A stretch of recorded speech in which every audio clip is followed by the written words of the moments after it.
The remains of 3 pelicans on the shore by the Punta Gorda market had left boarders who visited the location with questions about the cause of death of the pelicans. Dr. Lee Jones, a bird biologist from the University of California who is currently in Punta Gorda, was informed of the situation and he immediately went to the area. I learned about the dead and dying pelicans last Friday morning from Mr. Paul Mahone, local radio and TV personality from Love FM.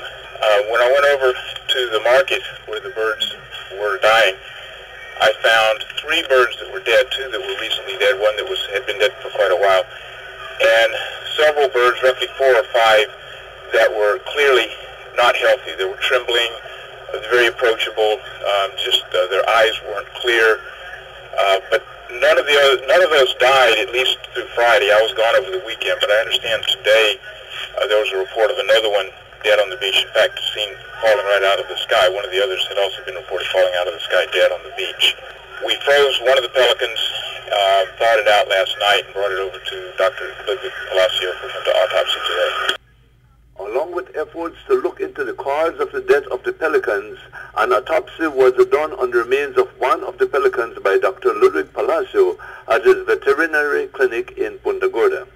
Yes, most of the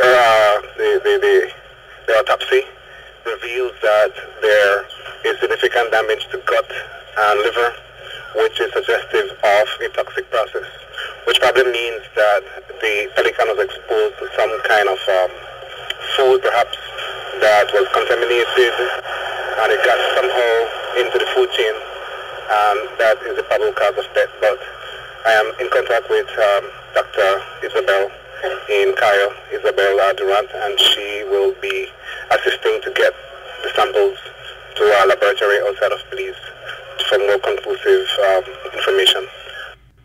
Dr. Lee Jones also assisted during the noontime autopsy. Yes, there was some liver and gut damage. There was hemorrhaging in the liver and some yellow secretions, mucus. The gut was also damaged, had blood in it. This isn't surprising for what we suspected was a toxic element, damage to the liver and gut. We still don't know the source, of course, and that's going to be a little bit more difficult to track down. Dr. Jones remains concerned if other pelicans have or are dying elsewhere in Belize. If anyone has word of pelicans dying elsewhere in Belize, especially around Belize City, maybe Dangriga, places where pelicans would congregate where they clean fish, I'd be very interested in learning about that. You can contact me. I'll give you my email address. It's lee_jones@att.net. You can also contact the Belize Audubon Society as well. Reporting for Love News, Paul Mahone, Punta Gorda.